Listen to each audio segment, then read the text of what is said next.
Llegamos al final de esta tertulia de miércoles 6 de enero de 2021. Un telegrama per cápita. Son 3 tertulianos. Escuchamos primero a Fernando Isabela. Bueno, ayer se supo el dato de inflación de diciembre, con lo cual está cerrado el año 2020 en términos de datos de inflación. Y lo que quiero decir es que con esto podemos saber cuál es la inflación acumulada abril-diciembre, y esto viene al tema del ajuste de las tarifas, pero no es en eso en lo que me voy a centrar, ¿no? En abril-diciembre la inflación acumulada fue 5.12%, y los aumentos de tarifas fueron casi todos más de 6%. ¿No? Lo cual señala claramente que el ajuste de tarifa fue claramente por encima de la inflación, y me parece que esto no admite mucha discusión.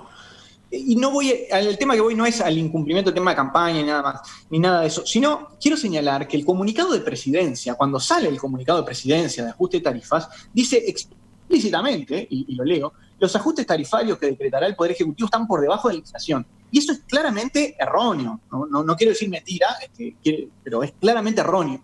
Me parece preocupante y peligroso que informes oficiales del gobierno hagan un manejo de la información tan poco claro, ¿no? ¿Se acuerdan que hubo un ajuste en abril? Entonces lo que hay que medir para este ajuste es la inflación desde abril hasta ahora. Y realmente me parece que las tarifas suban un poquito por encima de la inflación no me parece tan grave, me parece que puede haber motivos, es un tema siempre discutible, más allá de la actitud que tuvieron quienes hoy están en el gobierno cuando eran oposición, pero me parece especialmente peligroso que los informes oficiales, los comunicados oficiales hagan este manejo de la información. Mientras hablaba Fernando, Agustín sonreía porque a él le tocó discutir este tema la semana pasada acá en la tertulia y él utilizaba otro criterio de cálculo, ¿no? Otra forma de comparar las tarifas con la inflación. No sé si vas a ir por ese lado porque no estamos en momentos de debate. ¿Cuál es tu tema, Agustín? Yo quería hablar de la inflación también. Es el problema de tener tantos economistas en la mesa, Emiliano, que aburrimos con los mismos temas. Se deforman, se van para sus lados. No, simplemente sin ánimo de polemizar, la cuenta que yo creo que las dos lecturas son válidas. La cuenta que yo creo que también es válida hacer es sumar los dos ajustes y sumar los 24 meses de inflación desde el ajuste anterior. El ajuste de abril fue particularmente atípico, fue un ajuste que se dio porque no se había hecho el de enero por motivos políticos. Creo que fue muy... yo no lo veo tan lineal.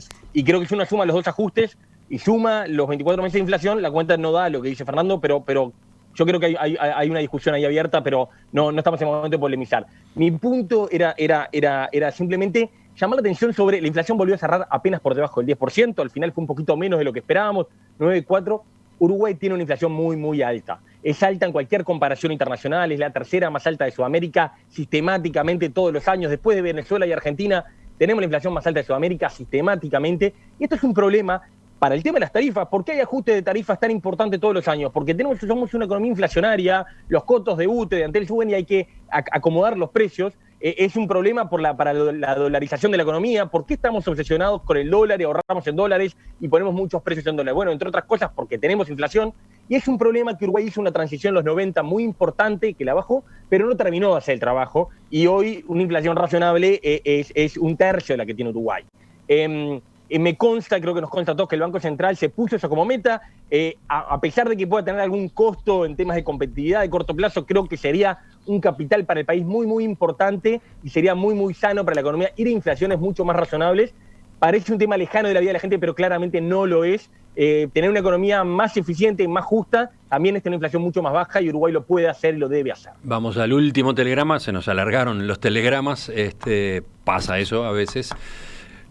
¿Cuál es la medida de un telegrama? Tenemos que escribir un manual al respecto. Gonzalo, ¿vas tú ahora? Voy, cortito con el tema de educación. Creo que simplemente para destacar una noticia que informamos en El Observador el pasado fin de semana, porque creo que durante el 2020, obviamente, la pandemia nos pasó por arriba y yo me esperaba un rol de este gobierno que había prometido muchísimo en tema de educación, mucho más fuerte, por lo menos públicamente. No quiero decir que no haya sucedido en los hechos, porque realmente hubo varios cambios legales importantes en materia de educación. Pero esta semana se conoció que la ANEP va a empezar con lo que llama los centros María Espínola.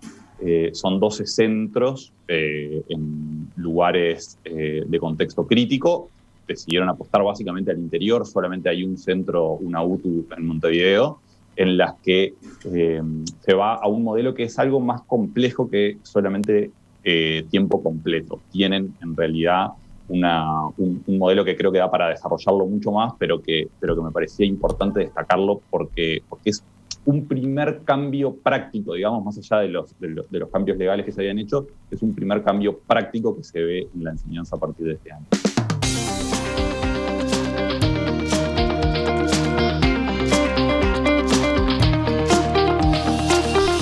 Gonzalo Ferreira, editor jefe en el diario El Observador, Agustín Iturralde, economista, Fernando Isabela, economista.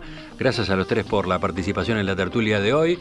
Los dejamos descansar en este Día de Reyes. Los dejamos continuar con las vacaciones, en los casos en que estén de vacaciones. Los dejamos volver al teletrabajo. Creo que ese es el caso de Gonzalo. Un abrazo y hasta la próxima, entonces, hasta una nueva tertulia. Gracias. Hasta luego. A todos.